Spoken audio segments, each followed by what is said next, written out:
कभी कभी एक छोटा सा सुराग भी कातिल तक पहुंचने का रास्ता बता देता है। अपने आप को बेहद साते मानने वाला कातिल समझता है कि उसने कत्ल के बाद मौके से सारे सबूत मिटा दिए हैं, लेकिन यही उसकी सबसे बड़ी भूल होती है, क्योंकि जुर्म के निशान मिटाना इतना आसान नहीं होता है जितना कि वो समझता है।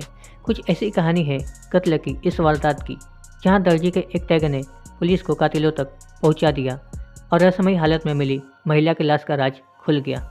वो 13 दिसंबर 2024 का दिन था, जब ओडिशा के कटक में कंदारपुर पुलिस थाने को एक खबर मिलती है कि कथजोड़ी नदी के किनारे एक महिला की लाश मिली है।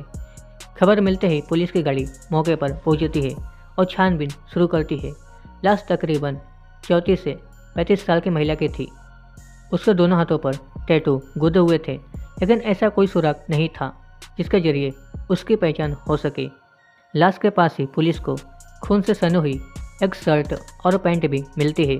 इन दोनों कपड़ों के ऊपर ही न्यू स्टार टेलर का टैग लगा हुआ था। पुलिस आसपास के थानों से भी संपर्क करती है, लेकिन कहीं भी किसी महिला की गुमशुदगी की रिपोर्ट दर्ज नहीं कराई गई थी। अब पुलिस के सामने दो चुनौतियां थी। पहला, लाश के बारे में जानना, उस औरत के बारे में कि वह औरत कहाँ की रहने वाली थी और कौन थी, और दूसरा, उस कातिलों तक। ऐसे में पुलिस ने उसी सुराग पर फोकस किया जो उन्हें लाश के पास मिला, और ये सुराग था शर्ट और पैंट पर मिला दर्जी का टैग। इसे टैग से मिलते जुलते नामों वाले दर्जी की दुकानों पर तलाश शुरू हुई और पूछताछ करते हुए पुलिस लगभग 10 दर्जियों तक पहुंची। इनमें से किसी ने भी उसे टैग को तो नहीं पहचाना, लेकिन एक दर्जी ने पुलिस को आगे की तफसील के लिए एक अहम सुराग दे दिया। गंजाम जिले के एक दर्जी ने पूछताछ में पुलिस को बताया कि इस तरह के टैग गुजरात में इस्तेमाल किए जाते हैं।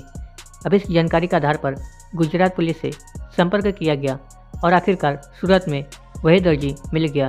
इस दर्जी के टैग पर 3833 नंबर लिखा था, जिसका मिलान भी हो गया।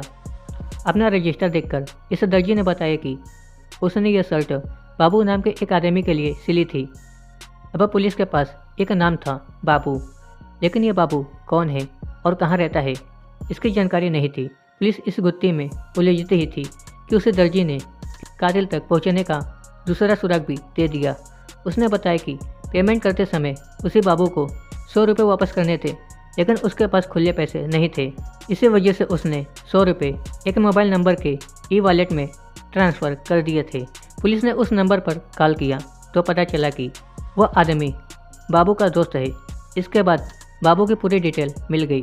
उसने बताया कि बाबू का असली नाम जगन्नाथ दोहरी है और वह ओडिशा के केंद्रपाड़ा में रहता है। साथ ही ये भी पता चला कि बाबू आज ट्रेन से सूरत आ रहा है। पुलिस ने जाल बिछाया और ट्रेन जब रायगढ़ से गुजर रही थी और तभी उसे पकड़ लिया गया। बाबू से सख्ती के साथ पूछताछ की गई तो उसने अपना गुनाह कबूलते हुए पूरी कहानी बयां कर दी।